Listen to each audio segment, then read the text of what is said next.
Some of you have heard this before. The Cole first encountered Portuguese explorers and merchants around AD 1500. Now, think about the Americas, right? I believe if you read the Charter of Virginia, they were only supposed to set up merchant shops along the coastal line. That's all the permission they had as far as being able to settle here. Like there's several treaties today that explain they were not supposed to go anywhere west of the Allegheny Mountains, right? The outgoing encounters were often violent. Local populations dropped after the Cold were exposed to smallpox. Where have we heard that before? Didn't the conquistadors do the same thing to those along the Mississippi River? Give them blankets and towels that were infected with smallpox? Carried onions that had smallpox, the disease smallpox captured them, and broke those jars of onions in the middle of these people's camps, their villages and stuff, which caused them to die, right?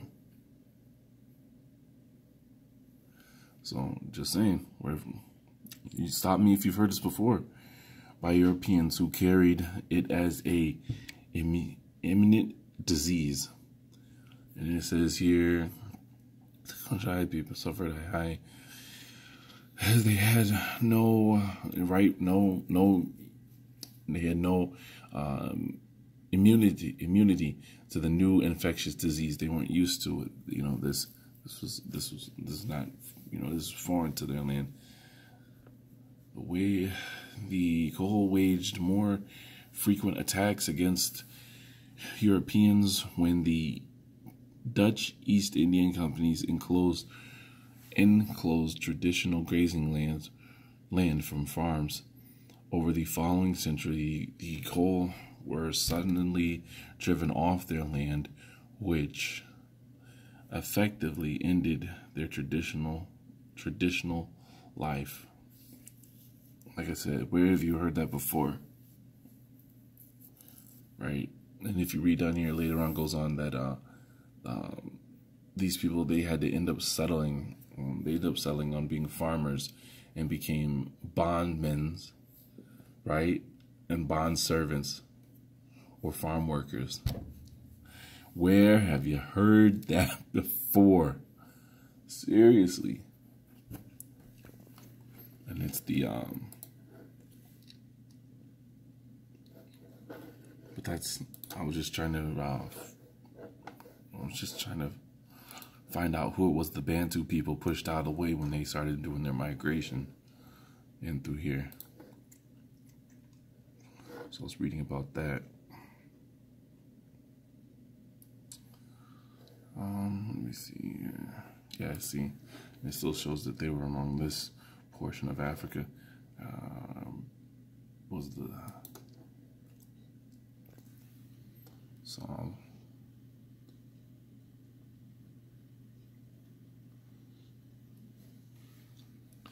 There was something else I wanted to point out. What was it? Oh, that's what it was. I want you to check this out.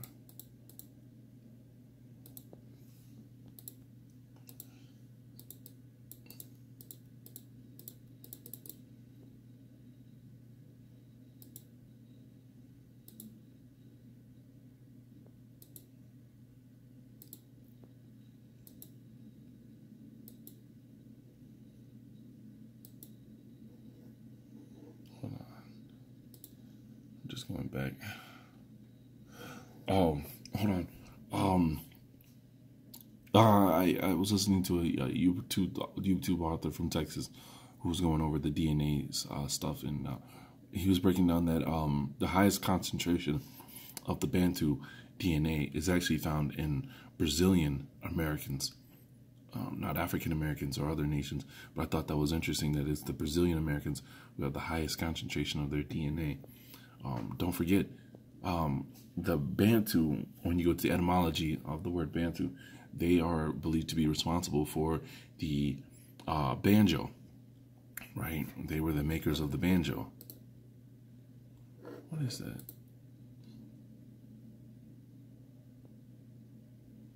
Oh, you're gonna act slow, huh? Okay. Oh, the Fez. Oh. I don't have time for that. Look at that. Look at that. Look at that.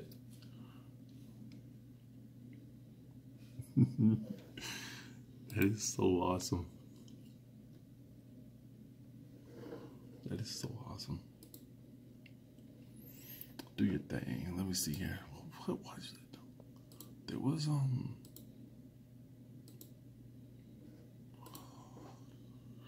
me see. Not that.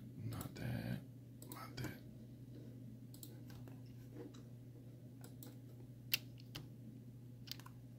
There it is. So check the. I've seen this here in Africa, and I thought about the Native Americans here in North America, how they're almost spelled exactly with the same principles. Look, these people are supposed to be in East Africa, right? One way to spell it.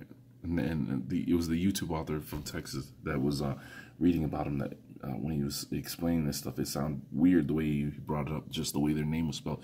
He said their name was spelled weird, and I looked it up, and I'm like, yeah, it's weird because it looks like it's from, it's one of the Native American tribes here. Let me see if I can pull up images of them. Hold on.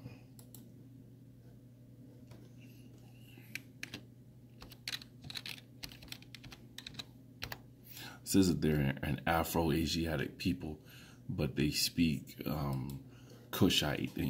Yeah, okay.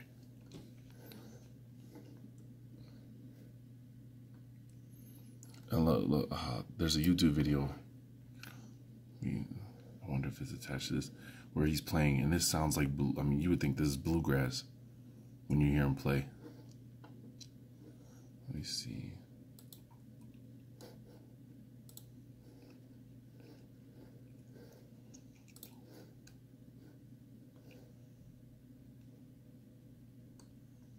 Let me see.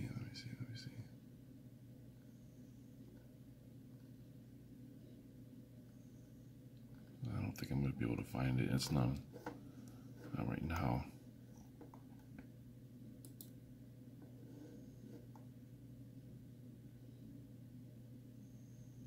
Okay.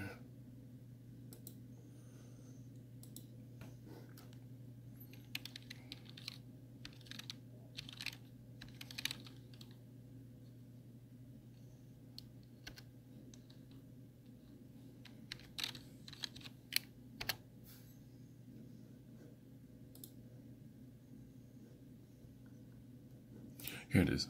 Check this out. Well, this is the video. Like, I don't know why my computer's acting like that. Anyways, yeah, but I just thought that maybe we actually found the right Iroquois. I'm just saying that.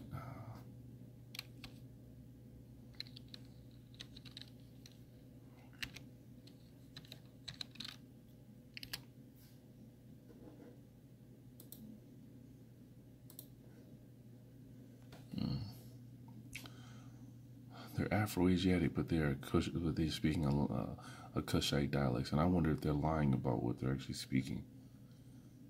That's what I'm curious to know. See?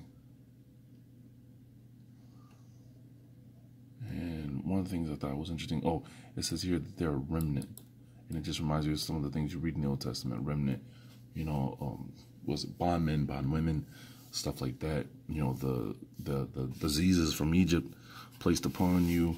And, you know, look at smallpox and then look at what those diseases look like. Try to imagine the disease that was placed upon the Egyptians before they left. Things of that nature. But yeah, I think that's it. Oh, one other thing. Let me see. One other thing. Check this out.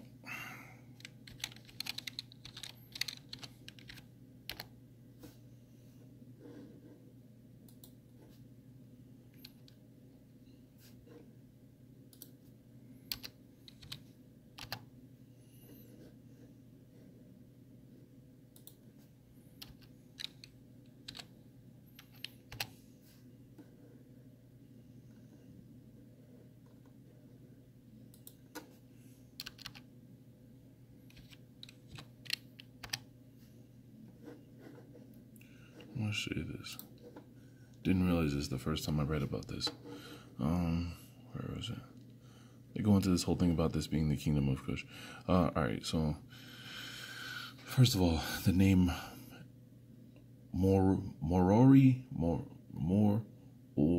Ori, however you pronounce it. I know I murdered it. It's not that difficult, but you gotta forgive me as far as that goes. Alright, I was trying to figure out who named it, right? It was the Persian king who named it, the one that actually defeated the Egyptian Cambyses. I think that's how you pronounce his name. And it's named after, it says here, in honor of his sister who was called by that name. Now, I think it's interesting, too, because they mention the name of islands. Where there was somewhere, oh, right here. The Kushite kingdom of Miro, or however you pronounce it, gives its name to the islands of whatever that region is. Now that's mentioned in the Bible as well. The islands of this of this place. We'll get to that. Hold on, but like I said, it's named after his sister. So I mean, I can put my mind to rest and stop, imagining things where. But it says the city had originally bore the ancient application Saba, named after the country's original founder. The country's original founder. Now, not the continent, but the country's original founder, right? I can't get. And it says here there's these different pronunciations. Saba, Seba. This name is one of the sons of Cush. Genesis 10:7. So the original founder of, at least, we're taught is East Africa over here.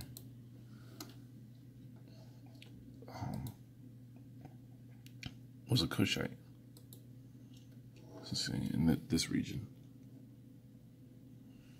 And so that makes you rethink the whole, everything in Africa was black, right? Black Africans, because like showed us also, if you go back and when he did Genesis, he shows us what the people of Cush look like. So they're saying that originally this portion where these pyramids and stuff these were built by them. Well, not built by them, they didn't say that, but it was, they were the original inhabitants of that land. And check this out. Let's see here.